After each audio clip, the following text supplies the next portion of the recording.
Bên trong đúng không? Bên trong một cái nhỏ hơn. Anh ở đây là Bên trong một cái chiếc bút.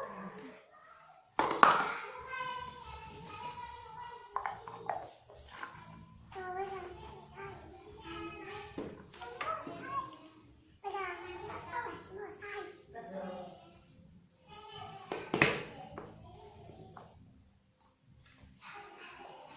Các bạn ơi, bản chính màu xanh cũng có một bản chính nhỏ bên trong.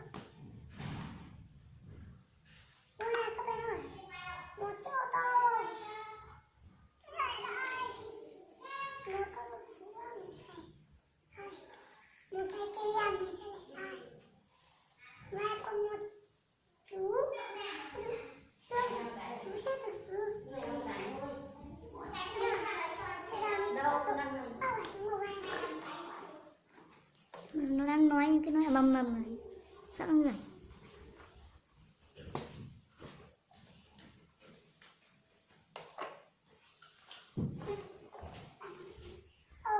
Bên trong vẫn có một quả trứng. Và một cái chiếc bút này. Một chiếc ô tô nữa này. Và một con vịt các bạn ơi. Sẽ để lên này. Mình tiếp tục qua phần cây. Bên trong đó chắc có gì đó.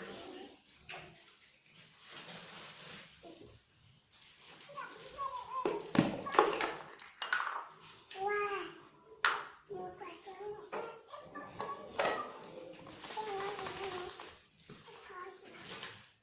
wow, là một cái xương của chú khổng lồ.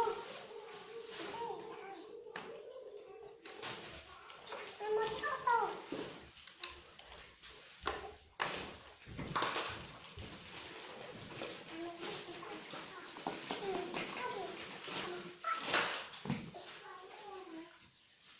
Wow, bắt đầu là một quả trứng nữa.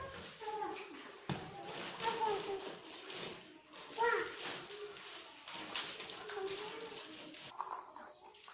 Cô lấy con gì? Một cái máy bay. Một cái kia ở một.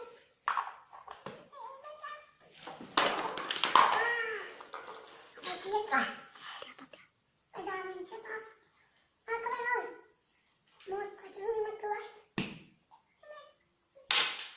Lại một cái kia bút. Mình sẽ để đây. Là một cái ô tô. Sẽ để đây. Bây giờ mình bắt tiếp là trứng thứ hai. Ngồi hẳn xuống. Ngồi hẳn xuống. Lại một cái bút. Lại một chiếc ô tô nữa. Mình sẽ để đây nhé. Mình sẽ bắt tiếp là trứng tiếp theo.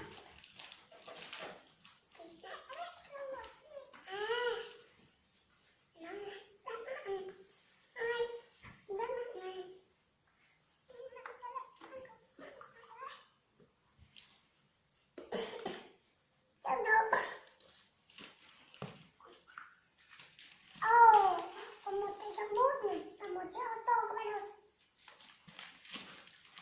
Mình bóc tiếp vào trứng cuối cùng. Wow, các bạn ơi, có một con ngựa. Bây giờ xin chào.